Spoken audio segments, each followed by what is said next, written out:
Hello, this is Jane, and for the next hour, I'll be reading from the June 18 issue of the Toronto Star on the Niagara Frontier Radio Reading Service.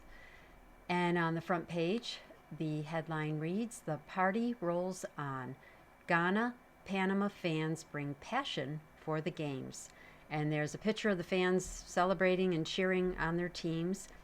And it says Ghana fans in the top picture and Panama supporters made their voices heard Wednesday as their teams met in a World Cup match at Toronto Stadium.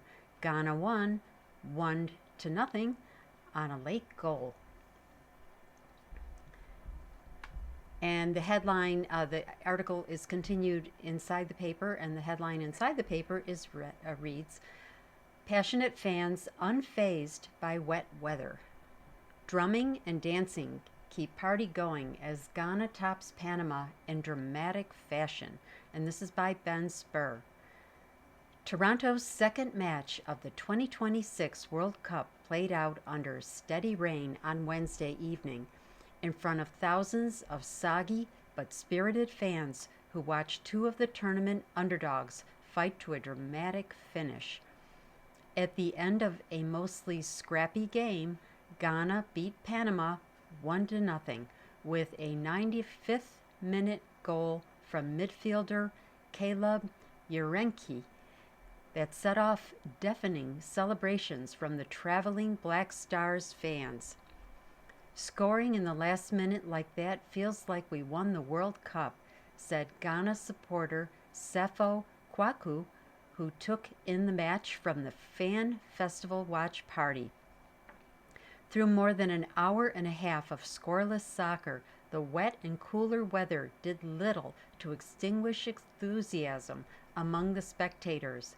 A section of gold-clad Ghana fans in the upper tier of the North Stand scarcely stopped drumming and dancing, while a Panamanian contingent in the South Stand, dressed in red, did their best to drown them out. As the match began, there were visibly more empty seats inside Toronto Stadium. The temporarily expanded and renamed BMO Field than there were for Canada's opening 1-1 tie against Bosnia-Herzegovina last Friday. However, the official attendance was announced as 42,942, just shy of the 43,036 capacity. With Panama scheduled to play in 2 of the 6 matches being staged in Toronto, an estimated 25,000 people from the country have made the trip to Canada for the tournament. Many of them congregated at Trinity Bellwoods Park on Wednesday for more than 4 hours before the 7 p.m. kickoff. Along their 2-kilometer march to the stadium, they were met with smiles and waves from locals. Some joined in on chants of "Ole, ole, ole, Panama, Panama" from their balconies. Construction workers took a break from their duties to whistle at the crowd. 2 blocks southeast of Trinity Bellwoods, Ghana fans took over Stanley Park, drumming and blowing trumpets and singing gospel songs. Among the crowd was Prince Fialo, who traveled from Toulon, France for the match. He was undaunted by the impending wet weather and said he would watch his team rain or shine. "I'm going to stand in the rain," he said. "I'm going to support my team until the end." Outside the stadium before the game, Nelson Marquez, who came in from Panama City, also said the prospect of getting drenched wouldn't deter him from showing up for his team playing in their only second World Cup. "We are ready," Nelson said with a grin. "We have a lot of rain in Panama." Ahead of Wednesday's game, Mayor Olivia Chow declared that with the eyes of the world on Toronto, local government had so far, quote, "delivered," unquote. She cited hundreds of thousands of people moved by the TTC, well-maintained public spaces, and first responders ensuring tournament safety. The next article is also from the front page under the byline of Parliament Hill. Ottawa urged not to expand MAID, or perhaps they call it MAID. It's all in capitals. Government should indefinitely exclude eligibility based on mental illness. And that's from the panel. And this is by Raisa Patel. Ottawa. A parliamentary committee has recommended that the federal government shelve indefinitely its expansion of medical assistance of dying for people whose only underlying condition is mental illness, a conclusion some members sharply criticized in a dissenting opinion. A 17-member special committee made up of MPs and senators released a report Wednesday that contained a singular recommendation about the expansion, which was set to come into effect on March 17, 2027. The majority of the committee officially advised Ottawa to amend the criminal code to indefinitely exclude persons whose sole underlying medical condition is a mental illness from eligibility for medical assistance in dying. It now falls to Prime Minister Mark Carney's Liberals to decide whether to accept the committee's verdict and how to act if they do. We're going to take the time to digest the report, Justice Minister Sean Fraser told reporters before the report was released. At minimum, over the next few weeks, it'll largely be understanding the recommendations that the committee made and the reasons that they landed on those recommendations. From there, we'll have to determine, as a government, the right path forward, Fraser said. Sources have signaled to the Star, on the condition they not be named, that the Carney government will likely abide by Wednesday's recommendation. But 3 senators involved in the study, Rosemary Moody, Pamela Wallin, and Christopher Wells, objected to the report's conclusion and instead asked the federal government to make a direct reference to the Supreme Court of Canada to clarify the law regarding the expansion of the practice. This dissenting opinion results from the highly irregular and flawed process by which the committee conducted its business and on the poor quality of empirical, medical, scientific, and research data that was presented at the committee, the senators wrote. Wells told the Star the committee's work became too political. This is exactly why we're calling for a reference to the Supreme Court. Let's solve and get a ruling on these constitutional issues once and for all, Wells said. The divide comes as the committee faces accusations that its study is biased in favor of amplifying those who oppose the practice. Its study comes after a 2021 Trudeau-era law, spurred by a Quebec Supreme Court ruling, expanded access to MAID, or MAID, to those whose deaths were not reasonably foreseeable. That law included a clause that temporarily barred access for those suffering solely from a mental disorder. Those who oppose the expansion assert that opening up MAID to those with mental illnesses alone would lead to preventable deaths, undermine recovery efforts, and encourage those with poor access to health, housing, and social supports to seek death. Wednesday's report highlighted that there is still a lack of consensus around eligibility criteria and clinical readiness concerning MAID for mental illness, including whether the underlying condition is truly irremediable.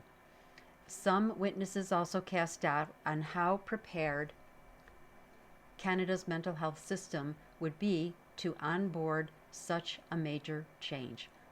I would say in the Thunder Bay emergency room on any given day, you might see 5 to 20 people who either attempted suicide or have considered or are considering attempting suicide. said committee co-chair and Liberal MP Marcus Pawlowski, a physician who has previously opposed the expansion of the practice. I have to say that for the vast majority of people, it is unsuccessful, and they go on at some point later on to find happiness.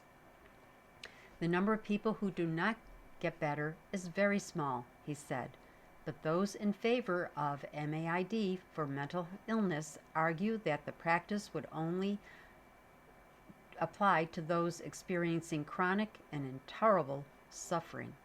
The report noted that some witnesses believe it is a violation of charter rights to treat mental illnesses separately from physical illnesses, and that there is now better guidance to assess irremediability. Claire Elise Brosseau, whose experience suffering from mental health conditions for decades was referenced in Wednesday's report, questioned whether the committee was well balanced. I'd like to ask the committee members if they think they've left people like me better off. Consider what it does to people when society repeatedly tells us we aren't qualified to speak about our own suffering. We are people who already struggle with worthlessness, hopelessness, stigma, shame, and self-doubt, her statement read. Brosseau, who suffers from severe bipolar and post-traumatic stress disorders, applied in May to the Ontario Superior Court of Justice to receive medically assisted death for mental illness as a sole underlying condition. She is also part of a charter challenge alongside advocacy group Dying with Dignity.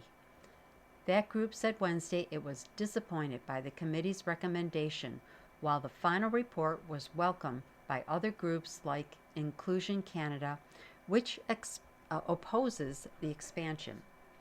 In a supplementary opinion, the Conservatives said they supported the committee's ultimate recommendation, while the Bloc Québécois issued a dissenting opinion arguing against the indefinite suspension of the expansion.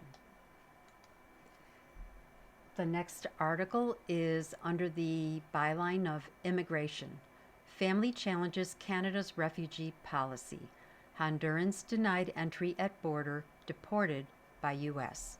And this is by Nicholas Keong. They arrived at a port of entry to Canada a year ago and pleaded with a border officer to let them in for asylum because they said they would face detention and deportation if returned to the United States.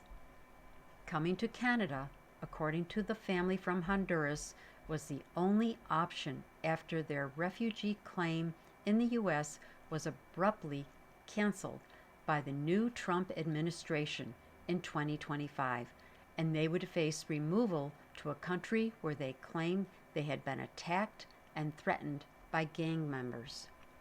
When their request to access protection in Canada was denied, the couple and their 6-year-old son returned to the U.S. and were immediately detained. They were later transferred to the notorious Dilley Immigration Processing Center in Texas, and after 2 weeks, sent back to Honduras, where they are now in hiding. Now, the family, identified in federal court documents as PR, RS, and TU for their safety, has launched a constitutional challenge against the Canadian government. They accuse Ottawa of violating their rights by handing them over to the U.S., despite what they claim is mounting evidence of rights abuses linked to the Trump administration's agenda of mass detention and deportation. By sending at-risk refugees back to danger in the U.S., the litigation alleges that Canada has failed to honor the terms of the bilateral asylum pact and ensure that returnees to the U.S. would not face rights violations. Those alleged violations include unfair detention or the risk of being deported to another country where their rights or lives would be in danger. The claim by the family has not been tested in court. A hearing date has not been scheduled, and the federal government has yet to file a response. Under the Safe Third Country Agreement, in force since 2004, Canada and the U.S. each recognize the other country as a safe place to seek protection. It allows Canada to turn back potential refugees who arrive at its shared border on the basis they should pursue their claims in the States, the country where they first arrived. Those with close family members in the country are exempted from the ban. I just need to pause right here for one moment to remind you that you are listening to a reading of articles and features from the Toronto Star on the Niagara Frontier Radio Reading Service. And now I'm going back to the article about the Honduran refugees. The agreement has been the subject of several major constitutional challenges. Although the Supreme Court of Canada ruled in 2023 that the Asylum Pact did not violate the Charter, it said Ottawa must ensure that safety valves are made available to returnees to the U.S. to safeguard their rights. Safety valves include protections against rights violations and access to judicial reviews. Every day, people fleeing danger present themselves at the Canadian border, expressing grave fears about what will happen to them if they are returned to the U.S., said Asma Faizi, president of the Canadian Council for Refugees, in a press release on Wednesday. The Refugee Council and Amnesty International are part of the legal action. While their fears are very real, the safety valves supposedly offered by the Canadian government do not, in practice, exist, and refugees' pleas for protection are ignored. The lawsuit said there have been significant changes in law, policy, and practice for refugees and refugee claimants in the U.S. since January 2025, when Trump returned to the White House. Not only has the detention regime been expanded, some classes of detainees don't have access to release or to meaningful review of their circumstances. Claimants are routinely detained, face significant obstacles in contacting and retaining counsel, are repeatedly transferred between facilities, and are given very little advance notice of their interview and cannot provide documentation during the interview, the lawsuit alleged. There has been an increased reliance on removals to third countries where due process is not guaranteed and the risk of sending them back to face harm in their home countries is real, it added. Refugees are being turned away at our borders and handed over to the U.S. system of cruelty and chaos. Keti Nivyambandi, Secretary of the Amnesty International Canada's English-speaking section, said in a statement. Instead of protecting people fleeing prosecution, Canada is violating their rights and exposing them to harm. Canada must put an end to this unconscionable practice without delay. The applicants asked the federal court to order Ottawa to take all steps necessary to facilitate the Honduran families' return to Canada and reassess their eligibility for asylum. They also request that any enforcement of removal of individuals connected to those ineligibility determinations must be fair, transparent, and charter compliant. Neither the Immigration Department nor the Canada Border Services Agency provided a response to an inquiry about the litigation by the Star's deadline. Okay, the next article is under Star Investigation. Watchdog asked to probe ex-Ford staffer. Province mining firm say job change didn't break rules. And this is by Emma McIntosh. Ontario's Integrity Commissioner is being asked to investigate a former Ford government staffer's move to a mining company whose project he helped advance while working for the province in 2024. The Ontario NDP and government accountability group Democracy Watch filed complaints this week requesting investigations into the circumstances surrounding Kevin Rombout's departure. The requests come in the wake of a Star investigation that raised questions about whether Rombout may have broken ethics rules when he went to work as an in-house lobbyist for Kinross Gold. This kind of shady backroom deal is exactly why the premier is losing the people's trust, NDP leader Marit Stiles said in a statement. The provincial government and Kinross both said they followed the rules governing Rombout's job change. While working for the government, Rombout briefed staff in Premier Doug Ford's office, exchanged emails with publicly traded company, and directed bureaucrats at multiple ministries on how to advance the project. In late 2024, Rombout left to work for Kinross, which is seeking to build a gold mine in northwestern Ontario, upstream from Grassy Narrows First Nation.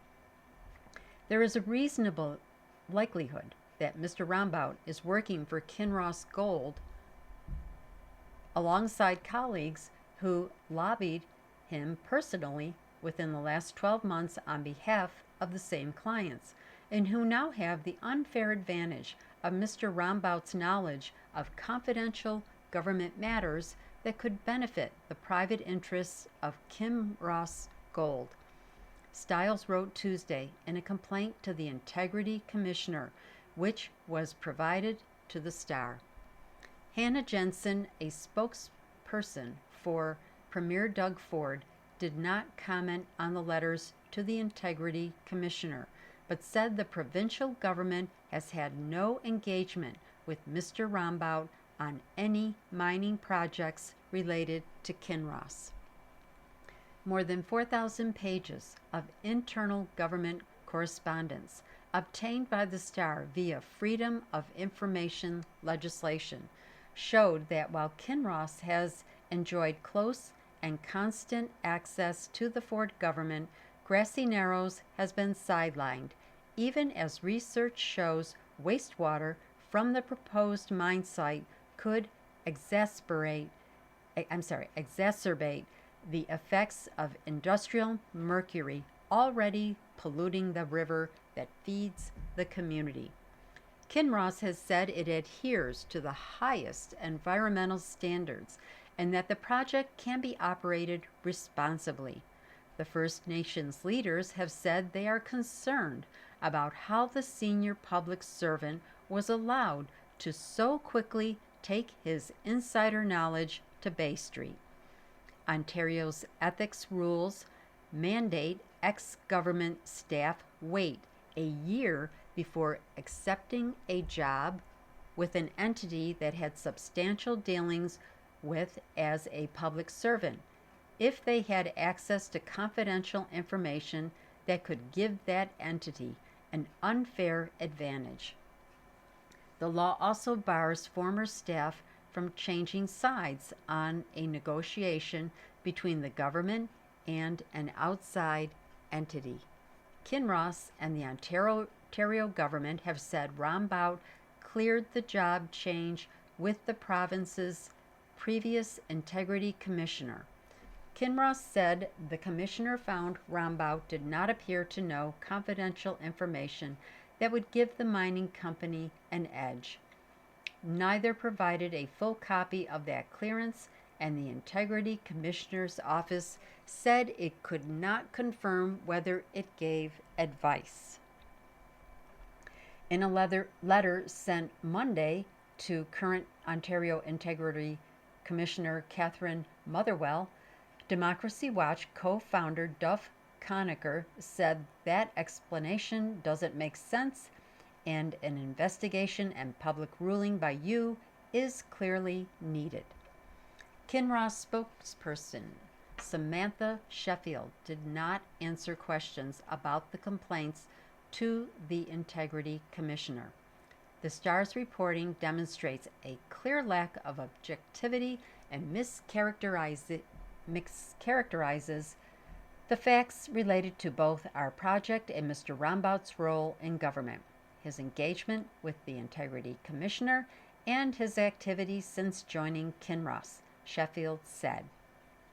The Integrity Commissioner's office said the letters from the Ontario NDP and Democracy Watch are under review. And this is under the byline of Star Exclusive. Ontario needs grads in STEM, health, report says. More than 1 million needed by 2035 to meet labor market needs. And this is by Kristen Rashowi. Ontario will need 60,000 more university graduates over the next decade in the key areas of science, technology, healthcare, and business, says a new report to be released Thursday. Overall, Ontario needs more than 1 million university grads to meet labor market needs by 2035, meaning the current 85,000 a year will need to hit an annual average of 100,500, says the analysis from Stokes Economics that was commissioned by the Council of Ontario Universities. The biggest need is in STEM, that's science, technology, engineering, and math, followed by doctors, nurses, and other health professionals, as well as business and finance. The province also requires additional graduates in education, law, and social community services, management occupations, and arts/culture and recreation. We're now needing 1 million graduates by 2035, so we need to find out where the acute shortages are, said Steve Orsini, President and CEO of the Universities Council, which will officially release the report on Thursday and track progress in the coming years. It's material in a world where we need top talent to run innovation and change to adopt the latest technology, he added. Those shortfalls undermined our economic growth and prosperity. The council says the demand reflects job openings in occupations where a university education is typically required or preferred, and underscores the growing need for highly skilled talent across the province's economy. And the forecast accounted not just for workforce growth, but also retirements, as well as impact of technology and artificial intelligence. The report comes as the Ford government has added 70,000 additional spaces to colleges and universities. Some of those are accounted for in the analysis. Schools are currently working with local businesses to pitch proposals for the remaining 40,000 that will be created over the next 4 years, some as early as this fall. We are expanding the programs students want to build the workforce Ontario needs. Colleges and Universities Minister Nolan Quinn said last month in announcing the new spots that will focus on STEM, healthcare, teaching, and the trades. It's all part of a $6.4 billion boost for the post-secondary sector over the next 4 years, announced in February before the province's spring budget. The Ontario Confederation of University Faculty Associations has been urging the Ford government to provide funding for a wider variety of programs, and the new report notes that arts, culture, recreation, and sport, along with other jobs, are also going to need university-trained employees. All university degree programs are designed to benefit communities and the economy, President Rob Christopherson has said. And I need to pause once more here to remind you that you're listening to a reading of articles and features from the Toronto Star on the Niagara Frontier Radio Reading Service. The next article is titled, Lawyer Penalized $31K for Filing AI-Generated Gibberish to Panel. Artificial intelligence can't think like a lawyer, Law Society notes. And it says we are tracking this phenomenon to warn Canadians about the dangers of using generative AI for legal research. and this is by Betsy Powell. A suspended Toronto lawyer who filed documents filled with false and misleading information generated by artificial intelligence has been ordered to pay $31,150 to the Law Society in what appears to be the largest AI-related cost award by a Canadian court or tribunal. Ontario's Law Society Tribunal ordered the payment to emphasize the harm done by irresponsible use of artificial intelligence, which, in this case, cost the legal governing body time, cost, and effort.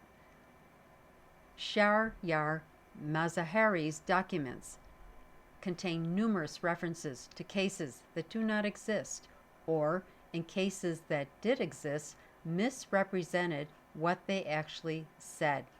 The result was gibberish and incoherent, the panel wrote in its decision. Artificial intelligence can't think like a lawyer, the decision reads. Mazahari had his license suspended on a provisional basis in November 2024 after being linked to a large-scale mortgage fraud that was cited as a motive behind a deadly triple shooting. Almost a year later, Mazahari asked the Law Society to either cancel or vary the suspension. During the subsequent process, he submitted materials produced with the assistance of generative artificial intelligence, according to the decision released last week. Mazahari alleged the Law Society was biased against him and asked the tribunal members to recuse themselves. However, not a single proposition of law in any of Mazahari's materials was supported by a reliable authority, the panel found. The tribunal ultimately rejected his bid to be reinstated and ordered that he pay the full costs of $31,150 immediately. His irresponsible use of artificial intelligence not only wasted time, cost, and effort, it was profoundly improper, and he should bear the full cost of his actions. Mazahari admitted that he used AI and apologized, saying he did not intend to mislead the tribunal. I believed in good faith that the AI tools would produce accurate citations and reasoning. I now see that I failed to verify the output with sufficient care, and I sincerely apologize. I'm sorry, and I sincerely apologize, and it's in parentheses, it says SIC, so it's probably how he wrote it, to the panel for the resulting inaccuracies. The Star could not reach Mazahari for comment. It appears this is the first time a party has submitted written arguments with hallucinated material to the Law Society Tribunal, the decision says. However, it is by no means a first in Canadian law, it adds.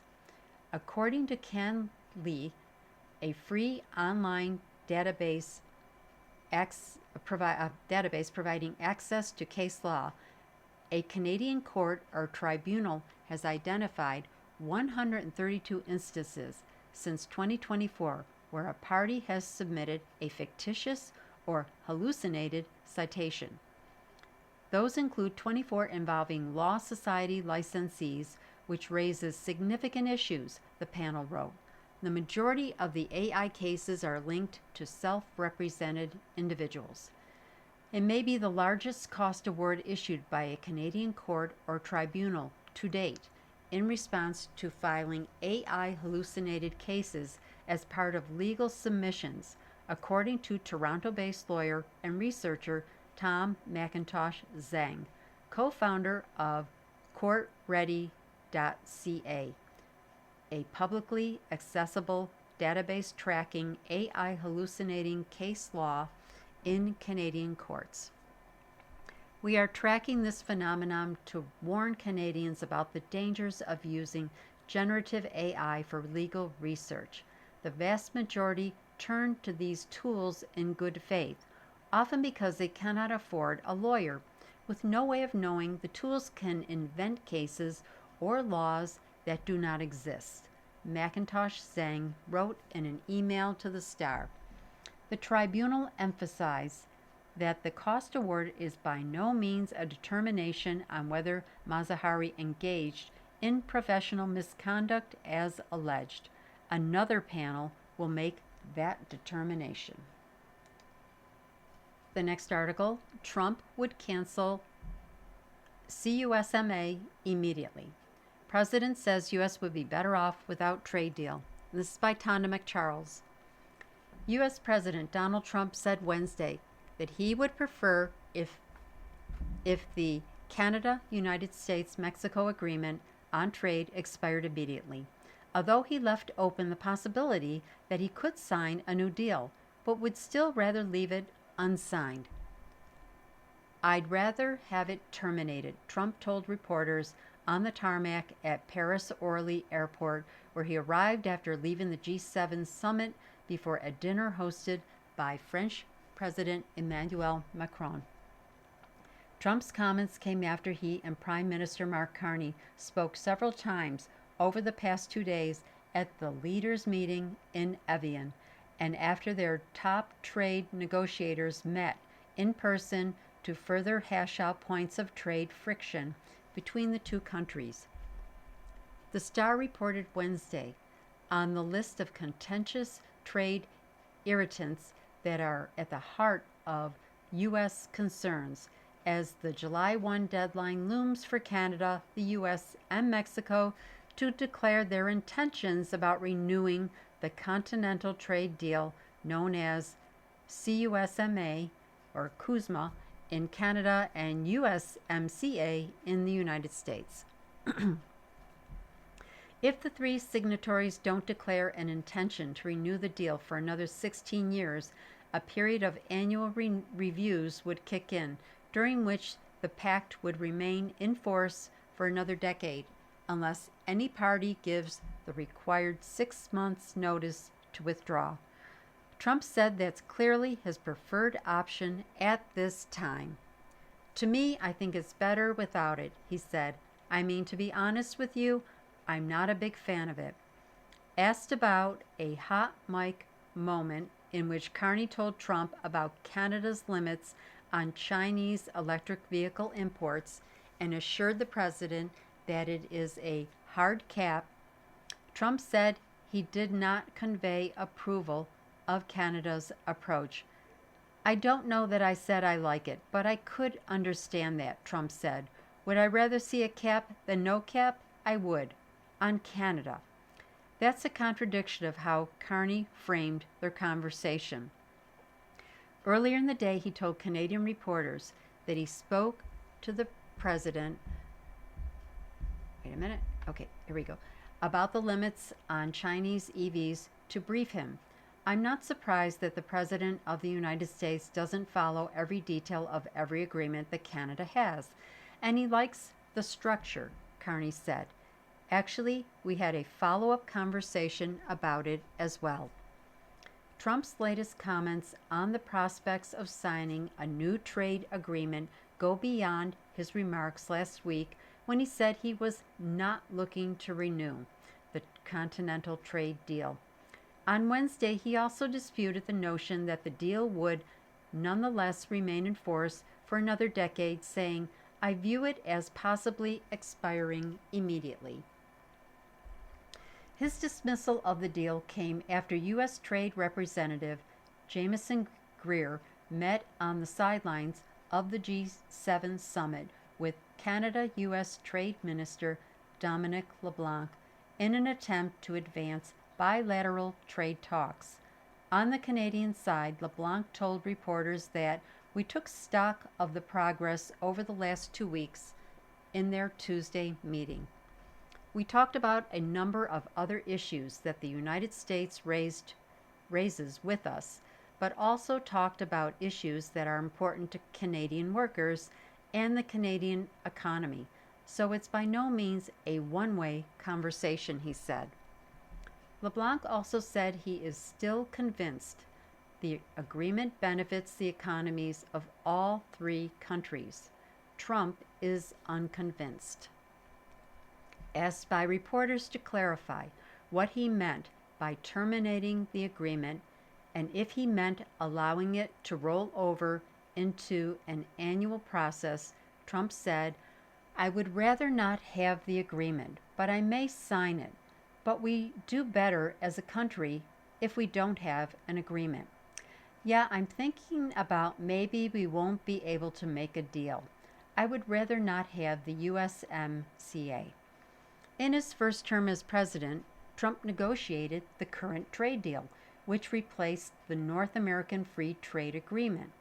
He said Wednesday that the primary reason I wanted it was because the new agreement provided a review and a termination clause. "I would prefer not having an agreement, but I'm open to doing it," he said. "We'll see what happens." Former Alberta Premier Jason Kenney shrugged off the comments, saying in an interview that Canadians know how not to get too agitated by Trump's improvised comments to reporters. The next article is titled "Man Gets Life Sentence in Mother's Murder." Judge previously rejected claim he was not criminally responsible due to a mental disorder. And this is by Betsy Powell. Supreme Court Justice Sean Neketsuru told Colin Hatcher Wednesday that fatally stabbing his artist's mother in an Etobicoke Park was extremely aggravating, with profound consequences for the people who loved the exceptional, kind, generous, and creative soul. On February 21, 2021, just before 11 a.m., Hatcher repeatedly slashed Catherine Boyle Hatcher, 69, with a sharp instrument in a wooded area of the Kings Mill Park near Old Mill TTC station. Lying in a pool of blood, she called 911 for help, but succumbed to her injuries before help arrived. "She was a woman who gave birth to you, nursed you, cared for you when you were a child, encouraged and supported you, even during the rough patches of your teens, took pride and joy in your accomplishments, and never turned her back on you when you became ill and a danger to her and the family," the judge said, glancing at the 43-year-old man sitting in the prisoner's box. Yet Nakatsuru said he also found that Hatcher's culpability is diminished by his long history of severe mental illness, which is why he decided to impose a mandatory life sentence with parole ineligibility period of 11 years, considered on the lower end of the scale. "Clearly, the most important mitigating factor is the fact you were suffering from schizophrenia. Although you did not meet the test for not criminally responsible due to mental disorder, as I have found, your serious mental illness played a very big role in this crime." At the judge-alone trial this year, Nakatsuru rejected the defense of not criminally responsible, writing in his decision that even though I can readily conclude that Mr. Hatcher was mentally ill and unstable at the time of the homicide, I do not find it more likely than not that Mr. Hatcher was incapable of knowing that his actions were morally wrong. Under the criminal code, a person found guilty of second-degree murder receives an automatic life sentence. However, a judge has discretion to impose a parole ineligibility period anywhere from 10 to 25 years. The Crown was seeking a parole ineligibility period of 15 years or more. The defense suggested 10 years. The judge noted Hatcher had no prior criminal record and that he still has family support, including from his father and uncle. He also said they were encouraging signs that Hatcher, who has a long history of entrenched delusions and lack of insight into the need for medication and treatment, told the court at his sentencing hearing that he has new insight into his condition and is taking treatment. However, caution must be exercised, Nakatsuru said. In his written decision, Nakatsuru cited an insightful observation made by one of Catherine Boyle's recent friends who said, Justice is not about sentencing and blaming a victim, who, after all, is a mother's beloved son. It is about recognizing what went wrong in our systems of caring and treatment and protection. And until those systems are well in place, this tragedy could be repeated, Bridget Lynch told court. Addressing Hatcher directly, she said he has a chance at redemption, although it will take work every day over many months, indeed, over long years. And I need to pause one last time to remind you, you are listening to a reading of articles and features from the Toronto Star on the Niagara Frontier Radio Reading Service. The next article is also a Star exclusive. Grits to tone down police powers bill. Liberals aim to push legislation through Parliament, but critics say changes don't go far enough. And this is by Mark Ramsey. The Carney government is set to tweak some parts of its controversial reforms to police search powers as it tries to push the bill through Parliament in the face of widespread opposition. The Star has learned the Liberals are preparing to have the time electronic service providers would have to retain Canadians' metadata from 1 year to 6 months, according to two sources with knowledge of the changes who requested an anonymity to speak freely. A 2-year expiry to potential ministerial orders requiring a company to upgrade their systems to make it easier for police to intercept private communications will also be added to the legislation, according to the sources. The Carney government is also expected to add protections for encrypted communications, as Public Safety Minister Gary Anandazangare promised this week, after critics warned that wording in the legislation which gives providers the option to refuse compliance if it would introduce a systemic vulnerability was too vague. It's not yet clear what exactly that will look like.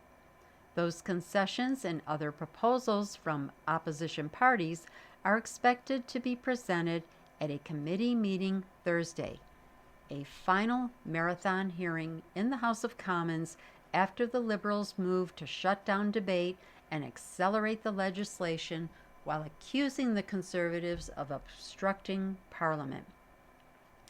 Bill C-22, the lawful access legislation long sought by Canadian police and spy agencies who say it's a necessary modernization, still has to pass through the Senate before becoming law.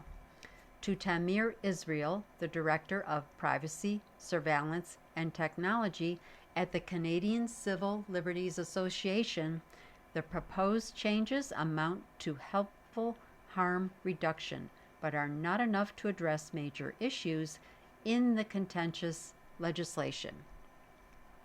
There's a way to do this that's reasonable, but these little fixes aren't really getting at the core problem with the law, Israel told the Star.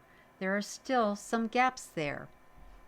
He said that having expiry dates for ministerial orders and a shorter maximum time period for retaining data like IP addresses and timestamps of online conversations does not change how intrusive these proposals are or how vulnerable providers' systems would be to malicious hackers. And required approval from the Federal Intelligence Commissioner for the ministerial orders is not enough, Israel said, because it operates more secretively and makes it harder for public scrutiny. We have problems with using this intelligence commissioner as the source of external control for secret ministerial orders in particular, but in general, we think it needs to go to the courts, he told the Star. Anandasangari's office would not comment on proposed changes to the bill. Proposed measures to force select Canadian electronic service providers, including telecommunications companies to upgrade their systems so they have the ability to hand over private communications to police when served with warrant, while also storing customers' metadata for up to a year, have faced intense blowback. Telecom companies have also warned about potential costs, and much of the legislation leaves specifics to future regulations, leading to further criticism. Secure messaging platform Signal has said it would rather leave Canada than comply with the changes if it's included in the bill. Apple has accused Ottawa of potentially making it create, quote, backdoors, unquote, in their system. The Carney government has tried to assuage concerns while slamming tech giants as the real threat on privacy and accusing them of being hypocritical for operating in other G7 countries with similar regimes.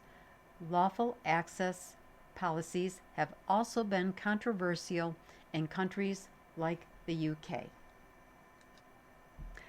Anandasangari challenged other parties this week, arguing victims cannot wait any longer. Police need these tools, and concessions are being made. We've heard the voices of those who raised concerns, and I've spoken with several of them today, and I continue to speak to them throughout this process. I told them directly that we will amend this bill to address their concerns, Anandasangari told reporters. That means clear protections for encrypted communications. That means a clear definition of systemic vulnerability in the bill. That means metadata stored for a shorter period of time. That means ensuring industry is at the table advising us during the development of regulations. Opposition parties, meanwhile, have slammed the Liberals in Parliament this week for their move to shut down debate, saying it would not give them enough time to consider changes before being forced to vote. When you ram legislation through over objections or over considerations from law professors and civil liberties groups, you have a problem, Conservative MP Frank Caputo said. So far, what I'm witnessing from the government is an unwillingness to be open for amendments that stakeholder groups have brought up, said New Democrat MP Jenny Kwan. The next article is titled, Whitby Mayor Calls Out Hateful Remarks. Photo with Muslim volunteers draws racist comments. This is by Jason Miller. Whitby's mayor is calling out what she says were racist, anti-Muslim, and threatening remarks made about a picture posted online with her and a group of volunteers from a Muslim community organization. Mayor Elizabeth Roy said a photo she shared on social media of her standing with a group of women from the Islamic Circle of North America, that's ICNA, Sisters Whitby, during a gathering over the weekend to mark Eid al-Adha, attracted hateful comments that the mayor found deeply alarming. The mayor said the majority of the remarks posted online were racist, anti-Muslim, demeaning, and threatening. Some targeted the Muslim women in the photo because of how they were dressed or questioned whether they belong in Canada, Roy told the Star. This is awful. Some of the comments attached to a Facebook post reviewed by the Star saw some individuals mocking the women's faith, culture, and traditional attire. Roy said some of the hateful comments have since been deleted by Facebook. Roy said the incident targeting volunteers is unfortunately not an anomaly. Over the past 2 years, Whitby has experienced several disturbing incidents of hate, including anti-Muslim graffiti, repeated acts of anti-Semitic vandalism, and hateful online rhetoric directed at Muslim welfare home in recent weeks. This is not something that we support within our community, Roy said. This is not who we are. The mayor reinforced that everyone should feel safe and welcome in the community where they live, and this form of discrimination is not acceptable. She credits ICNA for its contributions to the community, such as park cleanups, parenting programs, and mental health workshops.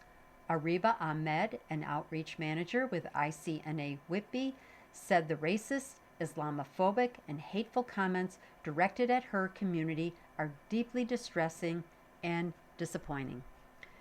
What should have been a celebration of volunteerism, service, and civic engagement instead became an opportunity for some individuals to spread prejudice, intimidation, and division, said Ahmed, who is pictured in the photo with the mayor. Ahmed said the volunteer-led group will continue to contribute to meaningful community initiatives such as supporting seniors in local care facilities. She said the mayor publicly condemning the hateful comments reaffirms that Muslims are a valued and integral part of Whitby, and sends an important message that hatred and discrimination have no place in our Canada. At the same time, Ahmed said these incidents highlight a troubling reality about the frequency of Islamophobia and racism, both online and offline. She said Muslim women should not be targeted for wearing a hijab, or traditional Islamic clothing. Their choice to practice their faith openly should never make them the subject of ridicule or abuse, Ahmed said. I can fit in one more quick article, and this is under Canada Briefs. Alberta, Smiths fires back at First Nations chiefs' claims. Alberta Premier Danielle Smith said Wednesday that a group of Indigenous chiefs need to check themselves after they accused her of potential treasonous activity for calling a separation vote. The Assembly of Treaty Chiefs, representing First Nations across Alberta, organizing the vote is an intentional treaty violation that Smith's government is ignoring risks to Canada's sovereignty. Smith dismissed the chief's statement, "I've had my differences with the federal government, but I've never used language like that. I would ask the treaty chiefs to check themselves because we have a very collaborative relationship between our government and our ministers." And now I will end with you've been listening to a reading of articles and features from the June 18 issue of the Toronto Star. Your reader has been Jane. Thank you for listening.